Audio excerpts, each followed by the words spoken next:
Again, thanks ever so much for joining us. Gavin's going to introduce himself in a moment. He's a good friend of us at Further Faster, great friend of our network, and has made a huge difference. He keeps talking about having a little part to play in our story. He's had a big part to play in the reason why our network has grown. So I'm so excited that he's given us an hour of his time today to help us think through this idea of how do you build a sermon series that people chat about and still chat about on Monday morning and chat about during the week. It's just grabbed their attention. Somebody asked me, Gavin, somebody said to me, why did you choose that particular subject? And it Mm. came about because I don't know about you, but when you get the dudums and you flick onto Netflix and it goes dudum, and there's actually one section in Netflix that says binge-worthy shows. Hmm. And you watch episode one, and then straight off the bat you watch two and three and four. And I thought, what would it be like if people, saw my sermon series or your sermon series and went, oh, let's watch week two and week three, Yeah, we week can't miss week 2. We got to get back for exactly, week 3. Yeah, yeah. yeah. So how do you create that? And then I thought, the power they've got to change. Andy, your old boss, Andy Hmm. Stanley at North Point, he put about 15 years ago, he did one sermon that he called or one sermon series that he called Be Rich. Hmm. How to be rich in good deeds, Paul's advice to Timothy. Yep, Be rich yep, in good deeds and generosity. I bet he never thought 15 years ago when he planned that 3-week sermon series that 15 years later, North Point would have raised $100 million and given every cent of that away to yep, local organizations around their church to make a yep. big impact. I mean, like, if we get the sermon series right, it has the opportunity to make a huge difference. But it also So, feels like trying to go viral, doesn't it? And it feels like yeah, you're just taking shots in the dark and crossing your fingers, hoping for the best, right? And that's yeah, something we want to avoid if we can. yeah. So that's why I think exactly why today's topic is so important. So I'm going to throw it over to you. This is our how-to hub. We do them once a month. We get experts like you from around the globe who teach us how to do church much better than we've been doing it.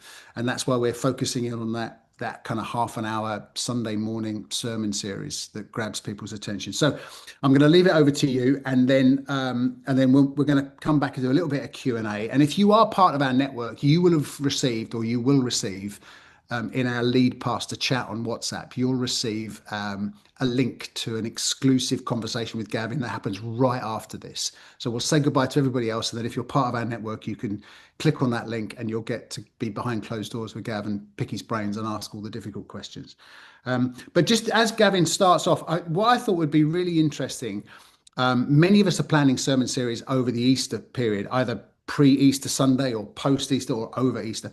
I would love for you to put in the chat, in the Q&A, hit the Q&A button. I would love for you to put any questions that you've got for Gavin as we go through this, because we'll have some chance to ask some of those afterwards. But also put in that chat, what's the title? What's the title of your Easter sermon series? Either pre-Easter, over Easter, post-Easter. What's the title of your Easter sermon series? And I know Gavin would be fascinated. And I think the thing is, when you do that, everybody pinches everybody else's ideas.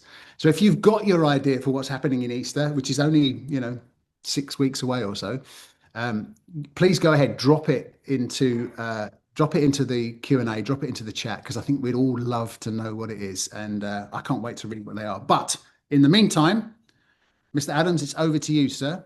Well, I appreciate that, Duncan. I actually have I've written an Easter series for lots of churches that I work with, and I will send it to you as an example, and you can do whatever with it that you would like. So, and hopefully, it'll be an example of something we're talking about today. So, Duncan, you asked really quick if I could just introduce myself. I'll do that very quick. My name is Gavin. I live in Atlanta, Georgia, over here in the States, and love being a part of what you're doing at Further Faster, and really trying to help create outward facing churches all over the world. We believe every city, every community needs an outward facing church. Not that that means we don't care about those that are on the inside. We care deeply about those people, but we want to make sure we're reaching those on the outside. This topic is actually very much geared to helping us do that as best we can.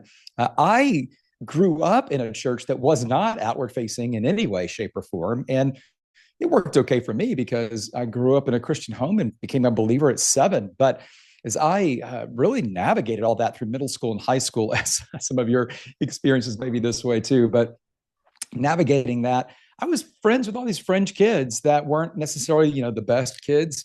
I actually was a pretty great kid. I was pretty terrified of my dad and of God. So I didn't do any of the things I wasn't supposed to do.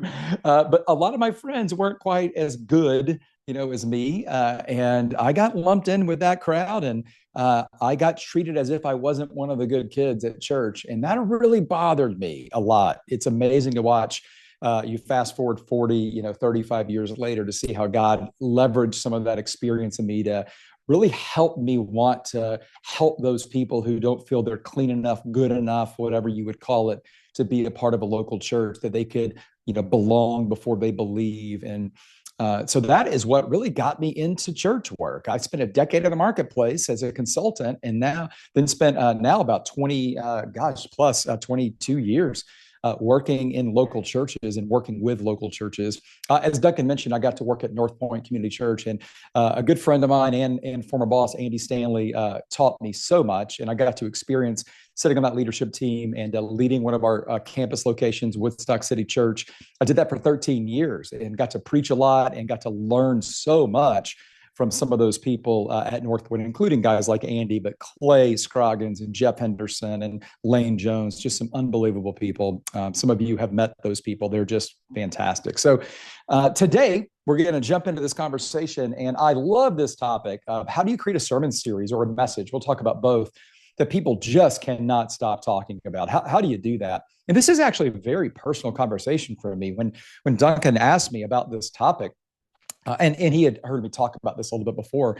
When he asked me about the topic, I told him it was very personal, and it's very passionate for me. And there's a few reasons, but the biggest one is this topic is what got me into church ministry. As I mentioned, I was in the marketplace and really enjoying that. And as a business consultant, marketing consultant, doing a lot of strategy and research and things like that, and communicating a lot just in the business space. And things were going really well. And I ran my own business, I owned a marketing agency, and it was great. Meanwhile, I was feeling God pulling me into ministry and did not know what to do with that. In fact, I did not think a person with an MBA could even work at a church. Was that even allowed? I wasn't sure. And so I didn't know what to do with it.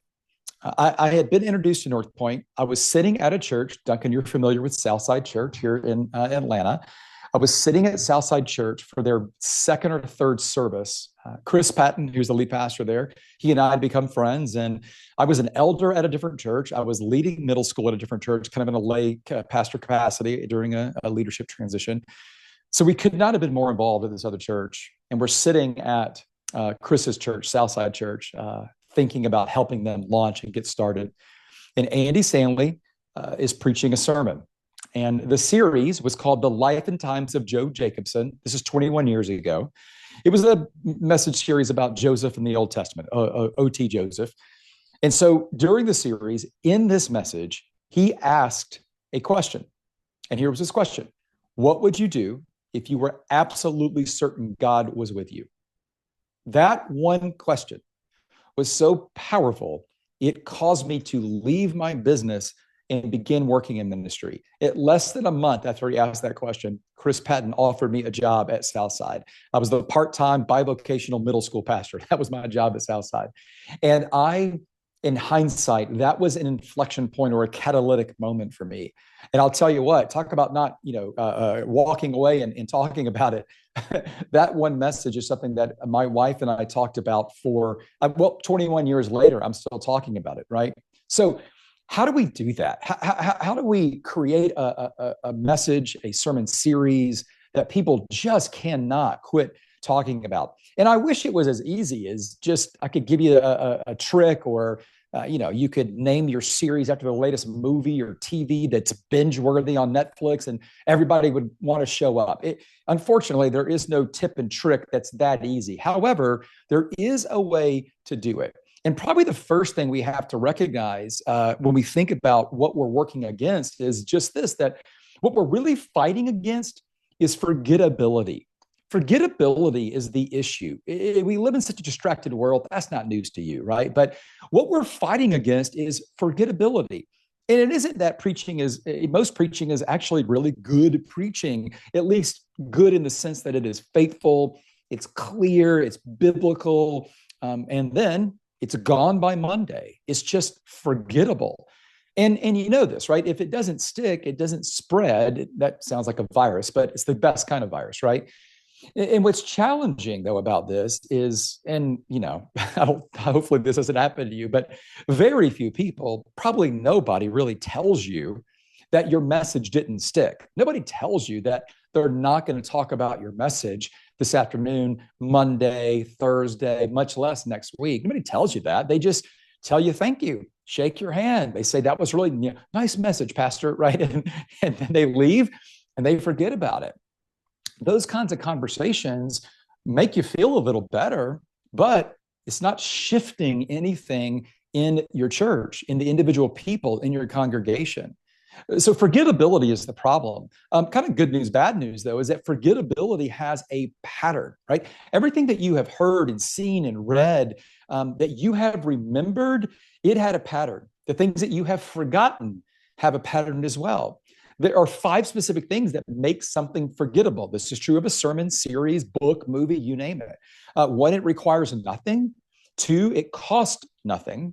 3, it changes nothing. It demands nothing. And then 5, it travels nowhere, meaning it doesn't stick with them. It doesn't go home with them. In fact, if you look at most sermons, you're going to hear a lot of great information and sometimes even funny and use of good props and all those things. But the sermon is often very, very safe. It's true, but it's also forgettable because it's safe and it isn't taking these 5 things into account. And here's probably part of the problem. If you went to seminary like I did, I took preaching in seminary, right? It was 3 points in a poem back then. But like me, you were taught in some ways to be a safe preacher because you were taught the fundamentals of hermeneutics and exegesis. You were taught to make sure that it was deeply true, that it was biblical, that we weren't proof texting. I mean, all those things that we should never forget, by the way, right? So you were taught to be a truthful teacher, but you were also accidentally taught potentially to be a forgettable teacher. So what's our problem? Our problem really is that we preach for clarity of content, not clarity of outcome.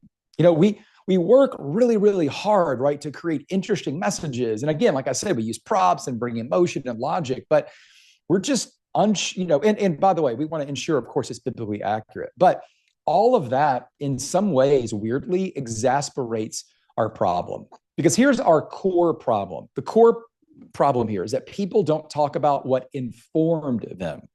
Information isn't viral. Information doesn't stick. Information alone doesn't spread. By the way, this is why 21 years later, I still remember, what would you do if you were absolutely certain God was with you? It's not because it kind of rhymes. It's not because it's cute. It's because it was more than just information. And by the way, you may have even felt it as I said that statement. That is not a safe statement. It is unbelievably unsafe. It is disruptive. It's uncomfortable. It forced something. And the reality is that harmless sermons are just forgettable sermons.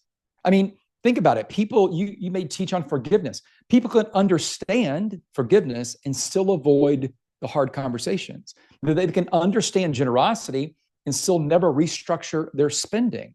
So understanding informs us, but understanding, and this is important, doesn't change us. And that's what people talk about.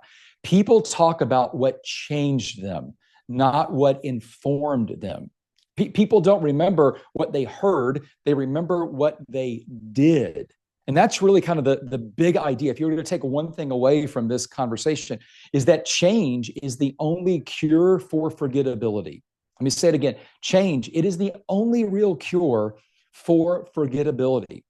Most series, by the way, even still today in 2026, are built around topics, a book of the Bible, a character in the Bible, but few are built around change. And I don't mean you got to do that topically. You can teach books and I think you should, especially the more biblically illiterate our world is becoming, right? I mean, we currently have the most biblically illiterate generation raising the next most biblically illiterate generation. So we should teach on books of the Bible. We should teach on characters of the Bible, and we should throw some topics in there too. But change should be the foundational principle under all of that.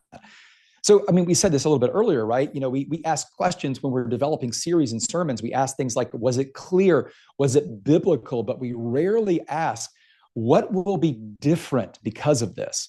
What in people, in our people, what are they going to be unable to ignore because of this? When intent is clear, like change is the intent. When change as the intent is clear, your message kind of moves towards direction. However, if it's unclear, messages always just drift towards explanation, because and I hate to say it this way, but it's just a little easier. And information can fill a lot of space, but it doesn't change anything. Change actually requires design. So creating change comes from application, right? I'm sure you figured that out. Application is the goal here, not information.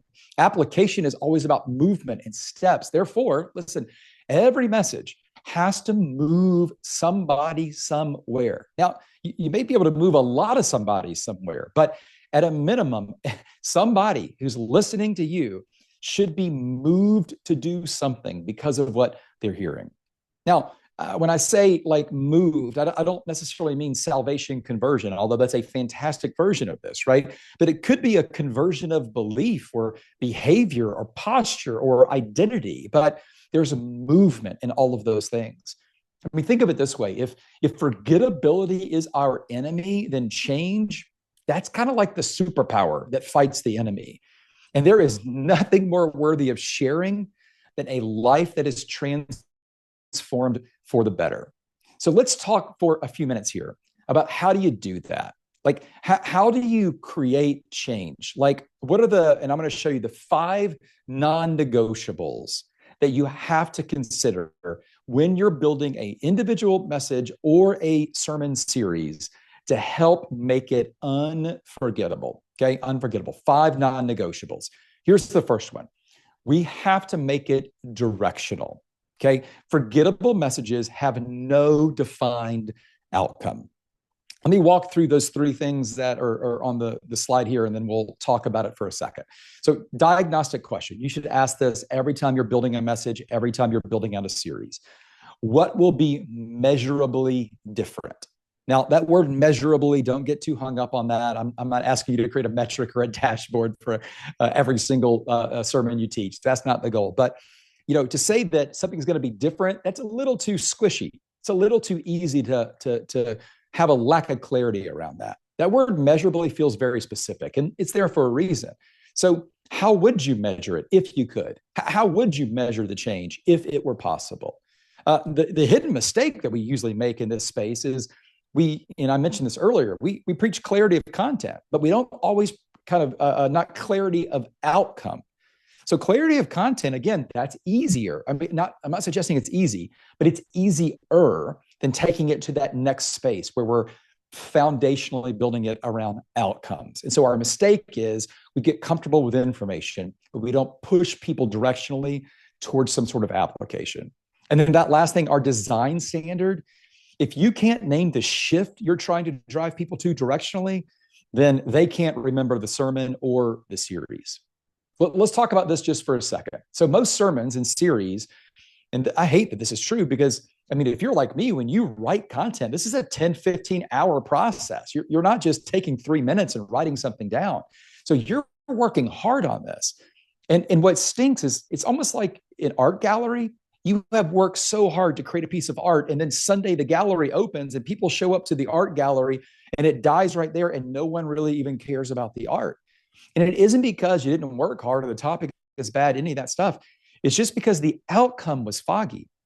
Like if I asked you what changes because of that series or sermon you just did last week on Sunday, if your answer starts with, well, people will understand, fill in the blank, you're automatically, that's a red flag that you are designing for comprehension, right? Not direction. So the shift that we want to make, and this is a foundational shift, we want to make sure that that we are driving towards directional change in belief or behavior or posture, any of those things. But we have to make sure we are pressing towards that. So just very quickly, like a practical example, let's say you're doing a series or a sermon on prayer. Well, You don't want to, say, we're doing a series on prayer. That's not great. You want to say by week 4, our people will have a daily prayer practice, 10 minutes a day, because we have removed the friction and given them a clear target to do it. That is specific. And that's the kind of direction that we're hoping to get to. So you got to make it directional. All right. Number 2, the second non-negotiable, you have to make it uncomfortable. It has to be uncomfortable because forgettable messages feel safe. Now, before I go through some of the stuff at the bottom, let me just say that word uncomfortable is uncomfortable to do. It's uncomfortable to think about writing messages that are uncomfortable. I mean, we are so careful. And again, that's part of the enemy, but we are so careful because we don't want to run people off. We don't want to hurt people's feelings. But you know this, if you're married or in any relationship at all, or have been, you know this is true. What you say doesn't matter nearly as much as how you say it. So we can make it uncomfortable, but also make it inspirational. So uncomfortable doesn't have to be painful, okay? So our diagnostic question, what discomfort are you surfacing? Sometimes that discomfort can be surfaced very easily. Fear, for instance, is a great topic that is easy to surface discomfort on. Some of them are harder. They're buried a little deeper. So we'll have to work a little harder to dislodge that discomfort to make it surface, but it's worth it because if people are comfortable, the message is going to be forgettable. Okay. So the hidden mistake we make is that we end up relieving pressure for people instead of exposing it. We want to make it more comfortable. So we relieve the tension, we relieve the pressure instead of letting God deal with them. The church word for this is conviction. Instead of letting God deal with them and do something in them because of that pressure. And so our design standard needs to be that we expose the cost of inaction. I really love that. I will talk in a minute more about inaction, but we want to take inaction off the table. Like we want to expose the pressure, the tension to a point where they have to do something about this. It's more uncomfortable to stay in that pressure than to behave, to change, to do something with it, to relieve it. So this is about tension. If you have studied anything around communication, you know that in an arc of communication, tension usually is the second thing that we do in this kind of a narrative arc of storytelling, of preaching. And so tension really is the engine. And so without it, and tension is uncomfortable, but without it, all you have is information. And again, that's going to be forgotten. Nobody's talking about that a Sunday afternoon, Monday morning. And so what we as pastors tend to do is we tend to start with answers. And I don't mean this pridefully. We have the answers. We know Jesus is the answer. We know Scripture gives us the application of how to apply the answer in Jesus. We know that peace comes from Jesus, that hope, we know all of that. And so we have the answers. That's not prideful or arrogant. It's just true. But people don't change because we have the answers, right? People change when we are able to name what they are carrying that is keeping them from the answer. So your job is to expose the gap in their lives. And as I said earlier, we can do that gently, but we can also do it clearly. We can do it empathetically, but we can't ignore it. We can't avoid it. When you think about making this kind of a shift in your thinking around preaching, I would encourage you to pick one dominant tension each week in a message series, so that each message, we in our little network here, we love the 1-point sermons because people can't remember more than one thing anyway.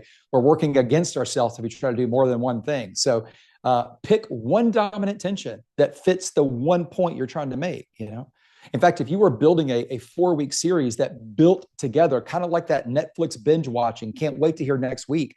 The first tension that you work off of might be fear for week 1. What are you avoiding? Week 2 could be frustration. What's not working? Week 3 may be false assumptions, what you're believing that's costing you. And then week 4 could be inconsistency, just belief versus practice. I mean, again, that's not like a formulaic thing that you do it every time, but it's an example of how this can work for you. So as you're working on your next series, your next sermon, just write one sentence that your people would all nod at before you even were to open the Bible and share the principle or the truth. Like an example could be, a lot of you want peace, but your life is built for anxiety. I mean, it's just a made up version, but you get the point. That immediately, that one sentence centers you on this second important non-negotiable. That is an uncomfortable thing for people to hear. All right, number 3, we have to make it escalate. We want to escalate because momentum is built intentionally. It doesn't happen accidentally.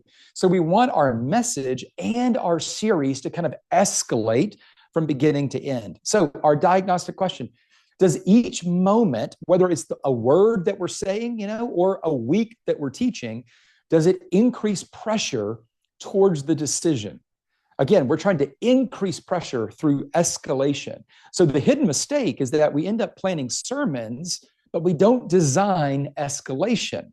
Again, this feels, and these are going to feel similar in some ways. They're just different ways of looking at it.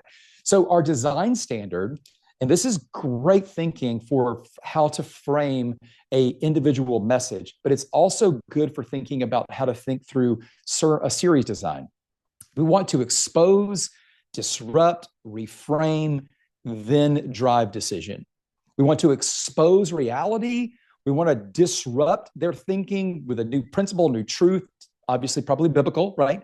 We want to reframe it for them, help them think about how it could be applied in their life. And then we want to pressure them in a very healthy way, no shame, no guilt, but we want to move them towards a decision. For a lot of people, and for a lot of pastors, this is kind of an aha moment for a lot of us. We look at our series and we can see in hindsight maybe that it was a series that it wasn't kind of designed for escalation. It was just a topic across 4 weeks, and you just talked about relationships in 4 different ways, and that's okay. I get it, but it isn't creating a path of pressure by doing that. So, I mean, if week 2 could swap with week 4, and week 4, nothing would break, then you probably don't have an escalation arc. You just have 4 individual messages. And again, I'm not saying that we can't be successful with that, but again, we're not trying to be Netflix, but Netflix would never do that. We really want to think about how we can escalate the conversation, the pressure, the discomfort, the application as we move forward through a series. That also works, though, over a 30, 40-minute message. You're escalating. Think about it with that design that we talked about, that expose, disrupt, reframe, decide. That is an escalation arc by itself. So how can you escalate people through this? I mean, in a way, every week should kind of tighten the question. So what are you going to do about this? What are you going to do about this? I like to kind of think in images. That may make me weird, but when I think about this, I think of it like in scenes, not in outlines. Like when I'm even looking at a sermon that I'm writing, the connection, the introduction feels like a scene that we're setting that leads to the disruption of the tension, that leads to the truth. And these are almost like each are different scenes along the story arc. And that's also true for your series. Like you can think about each message as a scene that's building its way through. So, when you think about how do you do this?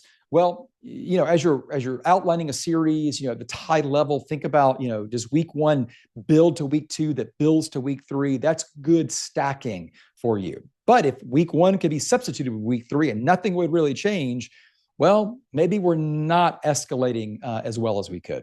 All right, number 4, we got 2 more. Number 4, we want to, and I mentioned this earlier, but we want to make it cost something. That has to be non-negotiable. We want to take doing nothing off the table. So the diagnostic question that you should ask is, what will they do in the next 7 days? What are they going to do in the next 7 days? And the hidden mistake that we make is that we call for reflection instead of commitment. Because, let's just say it out loud together, calling for commitment is uncomfortable, and we don't like to make people or ourselves uncomfortable. But when we call for just reflection, we're focusing on the information. So the design standard is to think, every message, every series in a way too, but every message for sure. One action, make it clear, time bound if you can, measurable if it's possible. And again, you're not building a dashboard around it, but I gave you an example earlier about prayer, right? Like that was really clear. It's time bound, it's measurable.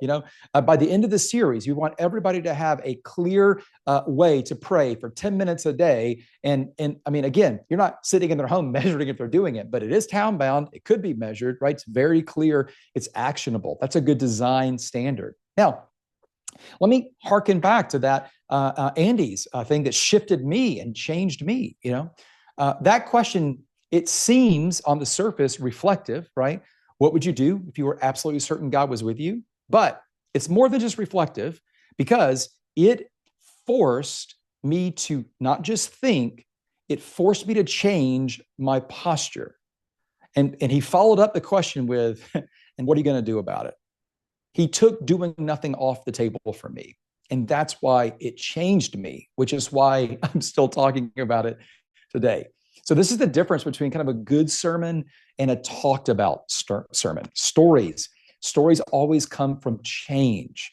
Change comes from a clear next step. So we have to be designing for that. So instead of saying, try to forgive, we need to say things like, send that text today. Schedule the meeting today. Apologize without defending yourself. That feels uncomfortable to say. It probably feels uncomfortable to hear, but it costs something, which is going to help them change something. And our last one, we really do want to make it repeatable. What gets repeated, right, gets remembered. Now, this is bigger than just a cute bottom line, though. We don't want to just rely on that. So our diagnostic question, what will they repeat on Monday? The hidden mistake is that we value depth sometimes over clarity, or cuteness over clarity, right? We don't want to value those things. Clarity, right, is the most important kind of secret for change. If it's unclear, no one will implement. No one's going to apply. Therefore, nothing will change and everything's going to be forgotten. So our standard here, we want to have one phrase or one picture or a simple frame, or a framework, right? Something that is easy to remember. A few weeks back, I preach almost every weekend in different churches. And a few weeks back, I was teaching on that we are, all God's handiwork, designed to do good things and to prepare for us in advance. I talked about how Paul's conversation on the ear and the eye and the foot and the hand, and how we're all designed uniquely and no part is more important. But if you are apart from the body, you can't be part of it. And so I had a prop on stage that I unveiled, and it was a jar. It's kind of gross. We had some yellowish liquid in it with a fake foot and a fake hand. Super disgusting, very memorable, because if you sever the hand from the body's going to suffer. Body of Christ is going to suffer. The hand's going to die, because the hand can't be part of the body if it is apart from the body. So again, that was a very simple way of making it gross, but also making it repeatable. So think of it this way. People don't share sermons, they share handles.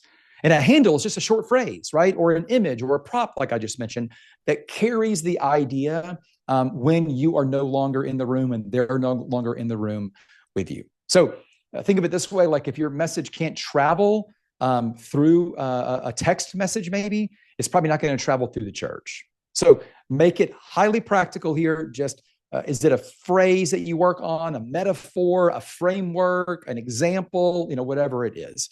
That's how you're going to make it unforgettable and make it repeatable. All right, last thing. So why are most sermons forgettable? Well, as I said earlier, it requires nothing. It costs nothing, it changes nothing, it demands nothing, it travels nowhere.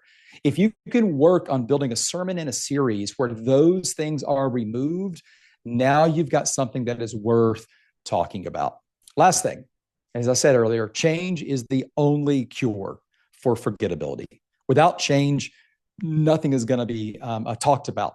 Without change, nothing is going to change. And so therefore, everything will be forgotten. And just in case you haven't put this together yet, I'm sure all of you have, we are in the change business because we're in the disciple-making business.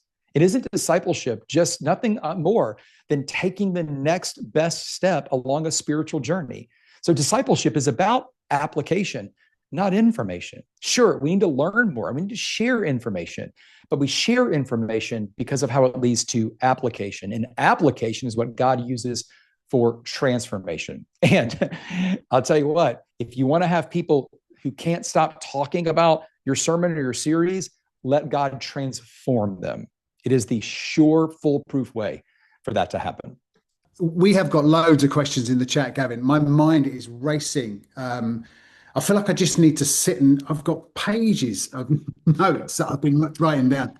I gave you a lot of information, but I didn't want to give you one idea. I would rather have you have 5 ideas and sit and process on it than just one idea that gets you halfway there. I'm going to ask you 2 questions that have been asked in the chat. Then we're going to jump off, and those that are still part of our network, you should have a link in the lead pastor chat on our WhatsApp group that will get you back into the room with Gavin in a couple of minutes' time, and we'll go to that in a moment. But before we lose you completely, I want to ask you a couple of kind of quick, real practical questions that come out of what you've said, and absolutely. maybe with the lead pastors we can get some more deeper questions. But someone's asked about I think it was Stuart asked about series length. They're currently doing 6 to 10 week series. You talked about escalation. Is that too long to escalate? I think it is today, personally, in my context and what I have seen over the last 20 plus years. I think we could get away with 6 to 10 15 years ago, 10 years ago. I mean, there is some scientific reality to attention spans being shorter and so forth. I also think, and you know this, if you ask somebody to commit to a class that's 4 weeks, the odds of them doing it go up dramatically than if it's 12 weeks. And so the shorter commitment, the easier it is for people to say yes. We're not asking people to commit to a series, but I would say 3 and 4, 5 max is probably a better bet. If you want to stick in the same topic, I would personally just rename the series and continue an idea, but attack it from a different angle with a different name. At least it keeps it feeling fresh. Duncan, you may remember this. The best example back at North Point, we did a series in the summer one time called My Bad Church Experience. It was 9 weeks. By the 6th week, we realized that series was our new bad church experience for everybody, because it was hard to keep the escalation going and the excitement going over 9 weeks of a series for us. And so I would argue today, I think 3 to 5 is a real sweet spot. Yeah, that's really helpful. We did a series when I was a pastor at a church. We did a series that lasted a whole year. The big thing was we called it the story. It was the whole story of God. But we split it into, I think, 8 different series. Yes. But it was a consecutive thing under this branch. So I think you need to keep refreshing and it's great. And that's really my point. You can have an 8, 10, 12 week thing internally that you're working on, but let's break it up into 2 or 3 segments so it feels fresh. Yeah. So in line with that, Chris asked a brilliant question, which I must confess ran through my mind when you were speaking. This idea of escalation is a great concept, that you're moving people along a pathway. And I don't know if it's the same for you guys in the States, but what we're finding is a lot of people only ever kind of come to church maybe once a month. Yes. So how do you build a series knowing that? And alongside that also, which I found interesting, is I was listening to an entertainment podcast the other day, and they were talking about Netflix now I don't know if your kids do this, Gavin. My kids certainly do. They watch Netflix with the subtitles on. Yes. And they have another screen. So I'm saying, are you watching this movie? And they go, yeah, but they're on their phone at the same time. So I just wondered, how do you create something where people can continue to interact in a variety of different ways? And what if they're only locking into the series once, twice? If it's a 4-week series and they've only come to the first one and the third one, or the first one and the last one. Well, one piece of advice I would give you is just to not forget that we have this digital space that people are engaged with as well. And so I do think every week needs to have some version of a recap of the series of last week, not 12 minutes, but it could just be a very quick get you back updated. Again, Netflix does that too, right? Last episode. So there's a little bit of that's helpful to do.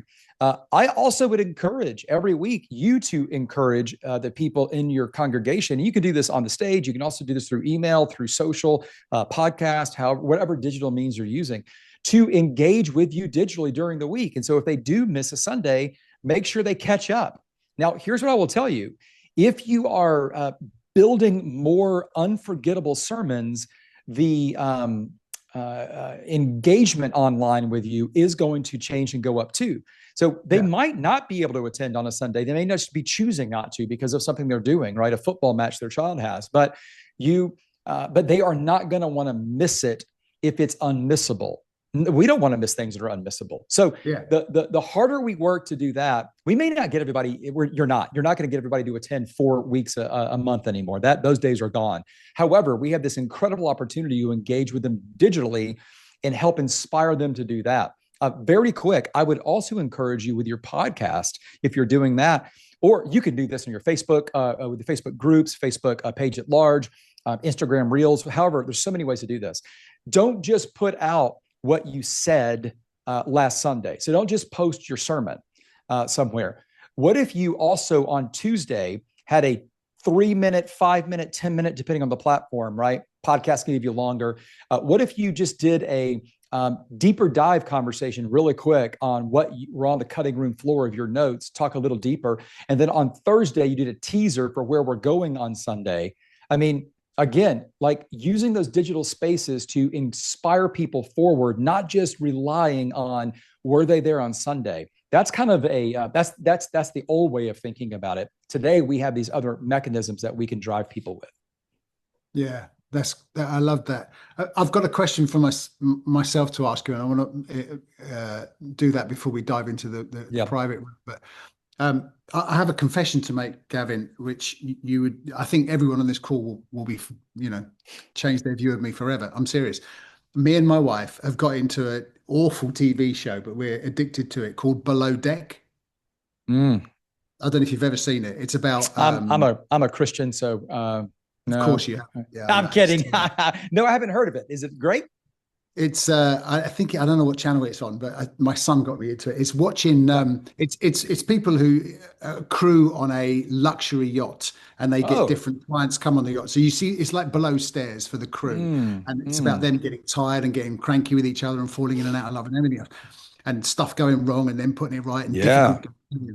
It's a fly on the wall kind of thing. But what they do brilliantly is the end of the half an hour episode is they say that it finishes, and it always finishes on a cliffhanger, and it says coming up next week. And it's one of those things where you watch it and you go, I can't wait 7 days. Yes. To find out whether she goes out with him or whether they manage to get that problem fixed with her. But I can't wait 7 days for that. I mean, how do you translate that into church world? If people are only coming once or twice a month, how can you create something at the end of each sermon that you're planning that makes people go, I need to come back next week. I want to know what happens in this. Where have you seen that work well? Yeah, well, let me just address that kind of as quickly as I can. Netflix pays billions of dollars to professional story writers who spend months and years working on making that happen, right?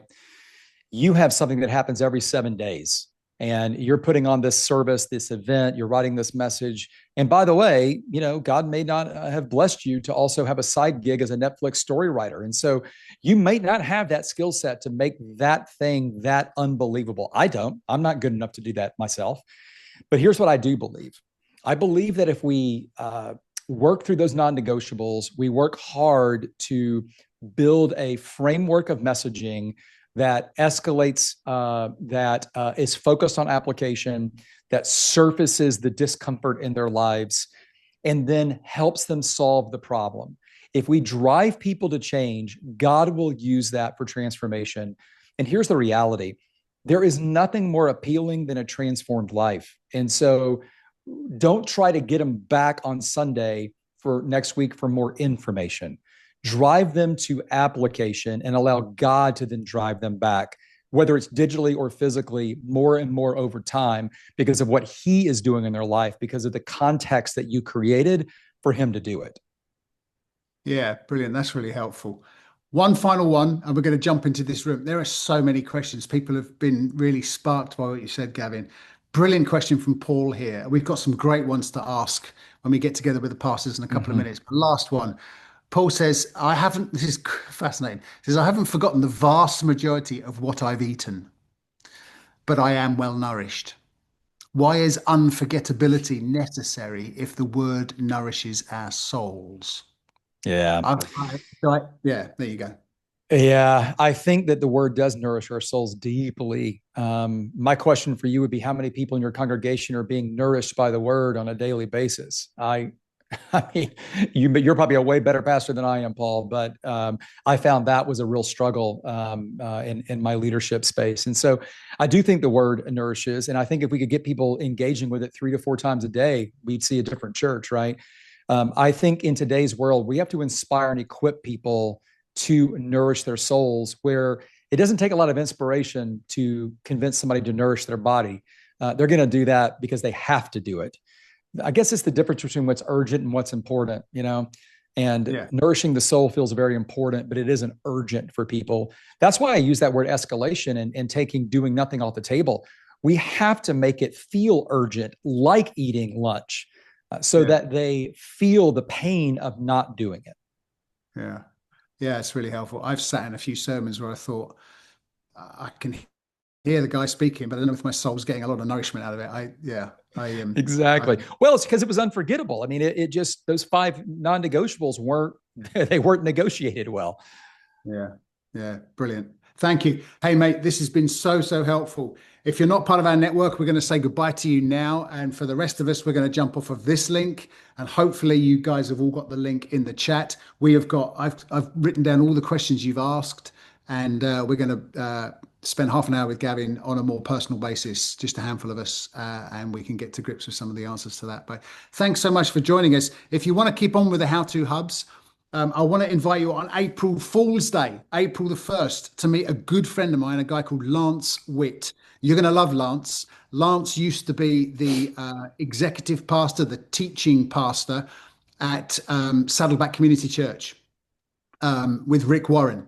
So he's used to working in really intense environments.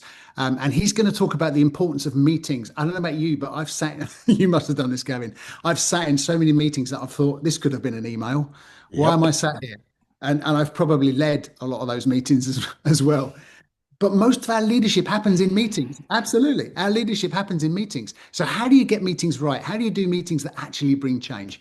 And actually our teams go, that was brilliant. That was an hour well spent. So he's going to talk us through how do we have great meetings with teams, leadership team meetings, that kind of stuff. And it will be gold dust, just like all our how-to hubs are. So please join 1 o'clock, April Fool's Day, April the 1st. We'd love to see you there. Lots of people in the chat saying, thank you, Gavin. It has been awesome. We really appreciate it. This recording will be live and we'll send it out to everybody so you can share it with your teams. But if you've joined us live, we're glad that you've been here. And Gavin, we'll see you in 5 minutes on that Sounds other link. great. Chance to grab a Thanks cup for of having tea. me, Duncan.